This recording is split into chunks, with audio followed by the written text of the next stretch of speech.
Presentación con voz de las articulaciones de la muñeca y mano. La muñeca permite que la mano adopte la posición óptima para la prensión. De hecho, el complejo articular de la muñeca posee 2 grados de libertad, con la pronosupinación que añade un tercer grado de libertad. El complejo articular de la muñeca comporta en realidad 2 articulaciones, que incluyen un conjunto funcional con la articulación radiocubital distal, en las cuales encontramos la articulación radiocarpiana y la articulación mediocarpiana. La articulación radiocarpiana es una articulación de tipo condyle. La superficie del cóndilo carpiano, considerada como un bloque, presenta 2 curvas convexas. La curva anteroposterior o sagital tiene un eje de A' y es transversal. Esta curva corresponde a los movimientos de flexo-extensión. La curva transversal de radio mayor y cuyo eje podemos definir como B' es anteroposterior. Esta curva corresponde a los movimientos de aducción y abducción. Los ligamentos de la articulación radiocarpiana se organizan según 2 sistemas. El primero, los ligamentos laterales, que se verán en la siguiente diapositiva en las figuras 16, 17 y 18, donde encontramos los ligamentos laterales radial del carpo, marcado en el número 1, y el ligamento colateral cubital del carpo, marcado en el número 2. La inserción distal de estos 2 ligamentos se localiza aproximadamente en el punto de partida del eje transversal de flexo-extensión. Y el segundo sistema serán los ligamentos anterior y posterior de las figuras 19, 20 y 21 en una visión externa y esquemática. Los ligamentos anteriores en el número 3 o el sistema ligamentoso anterior, los ligamentos posterior 4 o complejo ligamentoso posterior. Estos 2 sistemas ligamentosos, el anterior y el posterior, se fijan en el carpo en los puntos de partida del eje anteroposterior de abducción y aducción. En los movimientos de aducción y abducción, los ligamentos anteriores trabajan más. Partiendo de la posición de reposo en la figura número 16, se puede observar que durante la aducción, en la figura número 17, el ligamento colateral radial es quien se tensa, mientras que el ligamento colateral cubital se distiende. En la abducción, en la figura número 18, se produce lo inverso. El ligamento anterior, fijo próximo al centro de rotación, participa muy poco. En las figuras 19, 20 y 21 nos reflejan los movimientos de flexo-extensión, donde los ligamentos anteriores y posteriores son los que más trabajan.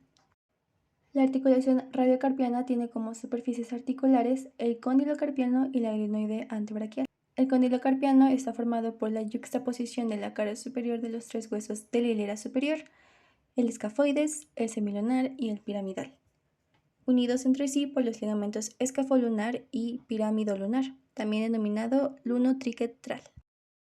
Por otro lado, la glenoide antebraquial está constituida por la porción inferior del radio y la cara inferior del ligamento triangular. Ambas superficies articulares están unidas por la cápsula. La articulación mediocarpiana está situada entre las 2 hileras de los huesos del carpo. Comprende a la superficie superior formada por el escafoides, con 2 carillas inferiores ligeramente convexas, una para el trapecio y otra para el trapezoide. Una carilla interna para el hueso grande, la carilla inferior del semilunar que se articula con la cabeza del hueso grande y la carilla inferior del piramidal para la cara superior del hueso ganchoso. A la superficie inferior la veremos constituida por la carilla superior del trapecio y del trapezoide, la cabeza del hueso grande, que se articula con el escafoides y el semilunar, la cara superior del hueso ganchoso, cuya mayor parte se articula con el piramidal, y una pequeña carilla que se contacta con el semilunar. Ahora bien, hablando de la articulación mediocarpiana, si consideramos que cada una de las hileras del carpo es un bloque, se puede constatar que la interlínea mediocarpiana está constituida por 2 partes. La externa, formada por carillas planas, trapecio y trapezoide sobre la base del escafoides, que es una articulación de tipo artrodia, y la parte interna, constituida por la superficie convexa de la cabeza del hueso grande y del ganchoso. La hilera inferior constituye un bloque relativamente rígido, mientras que la hilera superior es considerada como un segmento intercalado entre la glenoide radial y la segunda hilera gracias al juego ligamentoso, los movimientos de conjunto y los pequeños movimientos de los huesos uno en relación al otro. Tenemos pues que en una visión anterior se distinguen los 2 ligamentos colaterales de la articulación radiocarpiana, el ligamento colateral cubital, cuyo origen es la apófisis esteloides cubital, aunque aparentemente este ligamento no desempeña más que una función secundaria en la fisiología del carpo. También tenemos al ligamento colateral radial, también constituido por dos haces que se originan en la apófisis esteloides radial. El ligamento anterior de la articulación radiocarpiana está constituido por dos haces. Por fuera, el haz radiolunar anterior y el haz radiopiramidal anterior por dentro. Entre los ligamentos de la articulación mediocarpiana encontramos principalmente al ligamento radiocapital, al ligamento lunarocapital, el ligamento triquetocapital, el ligamento trapezoescafoide, el escafoso ganchoso, el ligamento pisiganchoso y el pisimetacarpiano. La función principal de los ligamentos de la muñeca es la de estabilizar el carpo en los dos planos frontal y el sagital. En el plano frontal, el papel que desempeñan los ligamentos es necesario para la orientación del glenoide antebraquial, que mira hacia abajo y hacia adentro. De esa manera puede asimilarse en su conjunto a un plano oblicuo de arriba a abajo y de adentro a afuera. En el plano sagital, debido a la orientación hacia abajo y hacia adelante del glenoide, el cóndilo carpiano tiende a escapar hacia arriba y hacia adelante, deslizándose sobre el plano del glenoide que forma un ángulo de 20 a 25 grados con la horizontal. La función de los ligamentos se reduce ligeramente. Los anteriores son distendidos y no intervienen. Por el contrario, el freno posterior del lunar y la cincha transversal de la primera hilera están tensos, lo que coapta al semilunar en la glenoide radial. Si hablamos de la amplitud de los movimientos de la muñeca, el movimiento de abducción y abducción se mide a partir de la posición anatómica. El eje de la mano, representado por el tercer metacarpiano y el tercer dedo, se localiza en la prolongación del eje del antebrazo. La amplitud del movimiento de abducción o inclinación radial no sobrepasa los 15 grados, mientras que el de la aducción o inclinación cubital es de 45 grados cuando se mide el ángulo en la línea que une el centro de la muñeca con la porción distal del tercer dedo. En general, la amplitud de los movimientos de abducción y aducción es mínimo en flexión forzada o en extensión de muñeca, posiciones en las que los ligamentos del carpo están tensos. Para los movimientos de flexo-extensión, la amplitud de los movimientos se mide a partir de la posición anatómica. La amplitud de la flexión activa es de 85 grados, o sea que apenas alcanza los 90 grados, y la amplitud de la extensión, incorrectamente denominada flexión dorsal, también es de 85 grados, de modo que tampoco alcanza los 90 grados. Y por último, en los movimientos pasivos de la flexo-extensión, la amplitud de la flexión pasiva es mayor a 90 grados en pronación hasta llegar a los 100 grados, y la amplitud de la extensión pasiva es mayor a los 90 tanto en pronación como en supinación. Si hablamos del movimiento de circunducción, este movimiento se define como la combinación de los movimientos de flexo-extensión con los movimientos de aducción-abducción. Se trata de un movimiento realizado simultáneamente en relación a los dos ejes de la articulación de la muñeca. Cuando el movimiento de circunducción alcanza su máxima amplitud, el eje de la mano se describe como una superficie cónica en el espacio. Su base no es circular, debido a que la amplitud de los distintos movimientos elementales no es simétrica con respecto a la prolongación del eje del antebrazo, siendo la amplitud máxima en el plano sagital y la mínima en el plano frontal. La mano. La mano tiene como función principal la prensión. Desde el punto de vista fisiológico, la mano representa la extremidad efectoria del miembro superior que constituye su soporte logístico y le permite adoptar una posición favorable para cada acción determinada con la oposición del pulgar. Sin embargo, es todavía más destacable lo relevante que es la pareja mano-cerebro, donde el cerebro dirige la mano, pero la mano también es capaz de modificar al cerebro del hombre. Empezamos hablando por el macizo carpiano. El macizo carpiano constituye un surco de concavidad anterior transformado en conducto por el ligamento anular anterior del carpo. Este se extiende de borde a borde del surco. Pasa por la fila superior o proximal y se distingue de fuera hacia adentro el escafoides y la cabeza del hueso grande. Pasa por la fila inferior o distal, de fuera hacia adentro localiza al trapecio, el trapezoide, el hueso grande y el hueso ganchoso. Pasa por la fila inferior o distal, que de fuera hacia adentro se localiza el trapecio, el trapezoide, el hueso grande y el hueso ganchoso. La columna media está constituida por el semilunar, el hueso grande y el tercer metacarpiano. Su columna interna desemboca en los dos últimos dedos.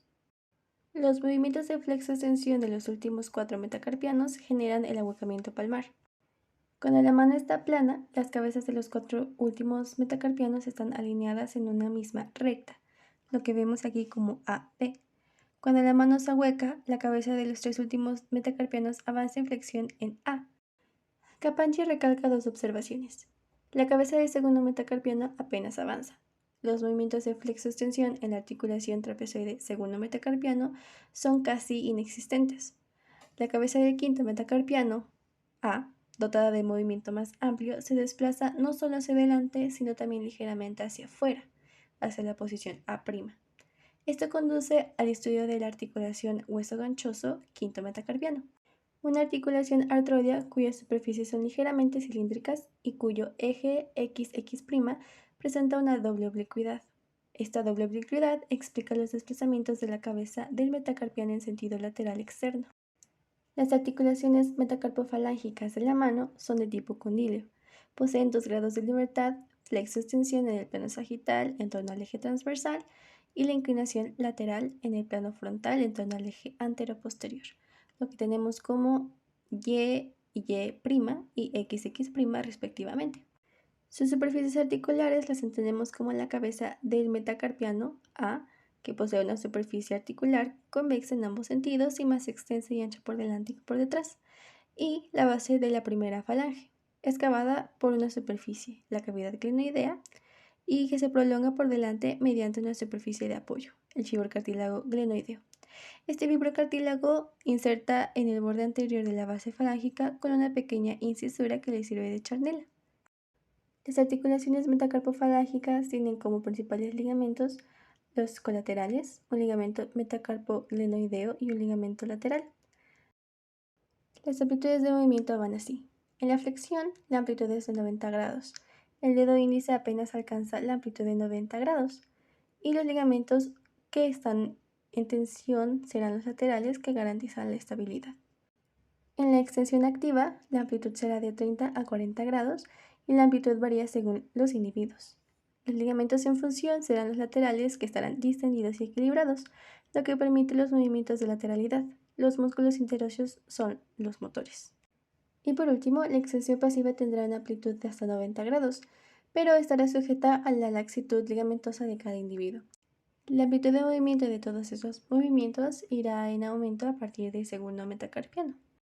Tenemos pues que la combinación de distintos grados de abducción, aducción y de extensión y flexión, el dedo índice puede realizar el movimiento de circunducción.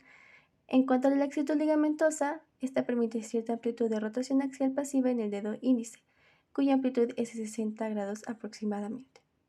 La amplitud de esta rotación axial pasiva interna o pronación es mucho mayor a 45 grados que la amplitud de rotación axial externa en supinación, que es casi inexistente.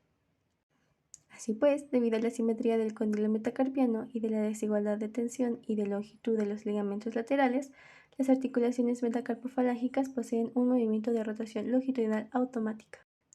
En cuanto a las articulaciones interfalángicas, tenemos que son de tipo troclear, pues poseen un solo grado de libertad.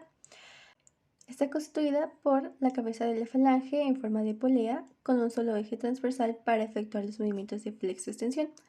La base de la falange distal en el plano sagital tiene 2 cavidades glenoideas correspondientes a las carillas de la tróclea. En una visión lateral se puede distinguir, además de los ligamentos laterales, la expansión del tendón extensor y los ligamentos falangoglenoideos. En la flexión, los ligamentos laterales se tensan aún más que en las articulaciones metacarpofalángicas. La tensión es menor en la máxima extensión, representando así una posición de estabilidad lateral absoluta, aunque se distienden en la flexión intermedia. La amplitud de la flexión en las articulaciones interfalángicas proximales sobrepasa los 90 grados. Aumenta progresivamente del segundo al quinto dedo para alcanzar los 135 en el dedo meñique. En la flexión, las articulaciones interfalángicas distales, la amplitud es menor a 90 grados y también aumenta del segundo al quinto dedo para alcanzar los 90 grados en el dedo meñique. Tenemos para la amplitud de la extensión que en la extensión activa es inexistente en las articulaciones proximales e igualmente inexistente o aproximadamente de 5 grados en las distales. En la extensión pasiva es inexistente la amplitud de extensión en la articulación interfalángica proximal, pero de 30 grados en la distal. Recordemos que en la flexión no existen los movimientos activos de lateralidad, aunque sí hay algunos pasivos de lateralidad en las articulaciones interfalángicas distales. Tenemos 2 correderas fibrosas que sujetan a los tendones al esqueleto. Estos son el conducto carpiano, por el que pasan todos los tendones flexores, antebrazo mano, Su nervio medial pasa por el conducto carpiano y el cubital está acompañado de su arteria y pasa por el conducto de Guyon. El conducto de Guyon se forma entre el hueso pisiforme y el ganchoso y está limitado por los ligamentos pisiganchoso y el pisimetacarpiano, así como el retináculo de los músculos. A la segunda corredera la tenemos como las poleas fibrosas, constituidas por un sistema de fibras tanto oblicuas como cruzadas. Las oblicuas, la polea A1, ligeramente por encima de la cabeza metacarpiana, la polea A3 y la A5. Las cruzadas o en banderola tenemos a la polea A2 y a la A4. Las vainas serosas permiten el deslizamiento de los tendones en el interior de las correderas. En el caso de estos tres dedos, las vainas digitales tienen la estructura más simple: el dedo índice B2, dedo corazón B3 y el dedo anular B4. Los tendones se deslizan por tres vainas carpianas, de fuera hacia adentro. La vaina radiopalmar, que envuelve el tendón del músculo flexor largo del pulgar y se continúa con la vaina digital del pulgar. La vaina media, anexionada al tendón del músculo flexor profundo del dedo índice. Y la vaina cúbito-palmar, cuyo fondo de saco superior asciende hasta la cara anterior de la muñeca. Hay dos tendones importantes: el tendón profundo y el superficial. El tendón profundo es el del músculo flexor profundo de los dedos. Este se inserta en la base de la tercera falange. Su eficacia es máxima cuando la primera falange se mantiene en extensión por contracción del músculo extensor de los dedos. El tendón superficial es el más superficial del músculo flexor superficial de los dedos. Este se inserta en la segunda falange. Su eficacia es máxima cuando la primera falange está extendida por la contracción del músculo extensor de los dedos. Es un dato importante de recordar, en donde el tendón profundo perfora al superficial, ya que su inserción es distal. Los tendones de los músculos extensores de los dedos. Estos músculos también son conocidos como los extrínsecos. Recorren las correderas, pero como su trayecto es convexo, estas son menos numerosas. El retináculo extensor, como corredera, está subdividida en 6 conductos. Pueden observarse de adentro hacia afuera los conductos para los siguientes músculos.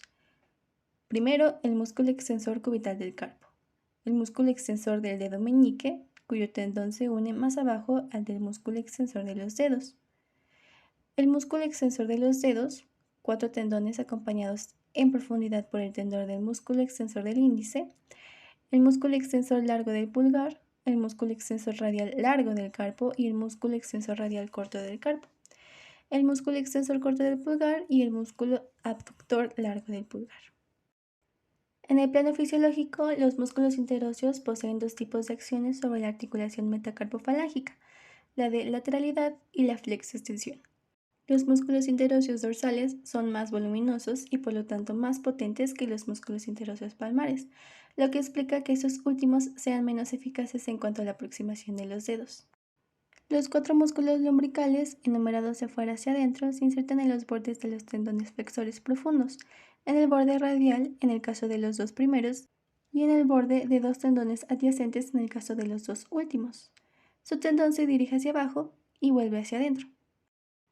En la eminencia hipotenar tenemos a 3 músculos: el músculo flexor corto del dedo meñique, insertado por debajo en el tubérculo interno de la base del falange 1, el músculo aductor del dedo meñique, aductor en relación al plano de simetría del cuerpo, que termina por abajo como un músculo interóseo en el tubérculo lateral de la falange 1, el músculo oponente del dedo meñique. Este se inserta por abajo en la cara interna del quinto metacarpiano, rodea su borde y se dirige hacia arriba y hacia afuera hacia el borde inferior del ligamento anular y la apófisis unciforme. El músculo oponente del dedo meñique flexiona el quinto metacarpiano sobre el carpo en torno al eje XX'.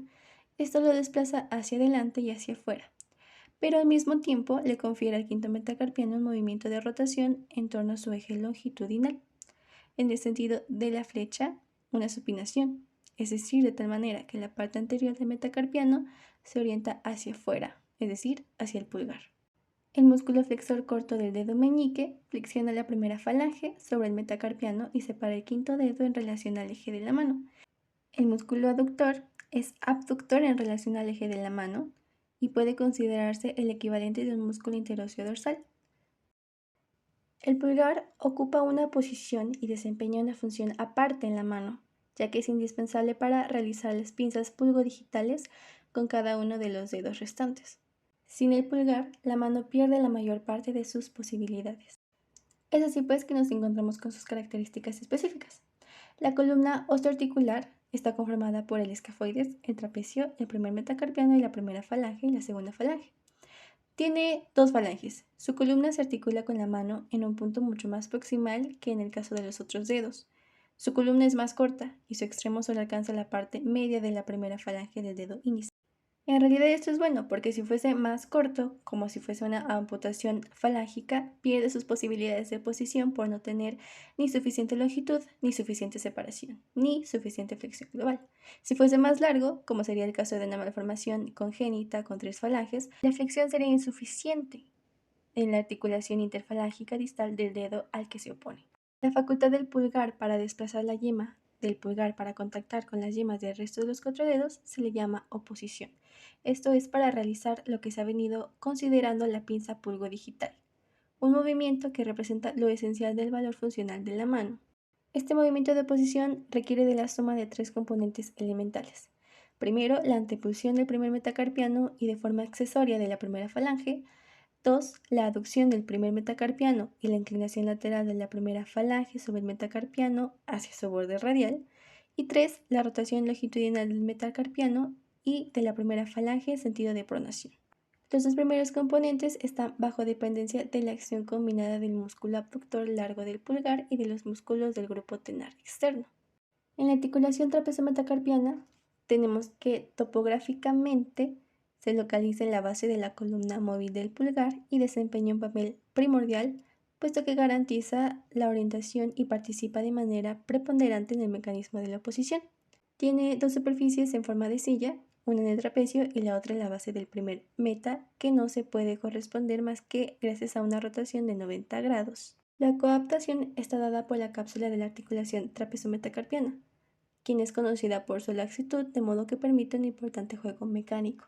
Este efecto no tiene más práctica que permitir el desplazamiento de la superficie metacarpiana sobre el trapecio, pero esta articulación trabaja en compresión, semejante a un pivote, permitiendo así orientar el primer metacarpiano en todas las direcciones del espacio. Tenemos 4 ligamentos: el ligamento intermetacarpiano, el ligamento oblicuo postero interno, el ligamento oblicuo antero interno, el ligamento recto antero externo.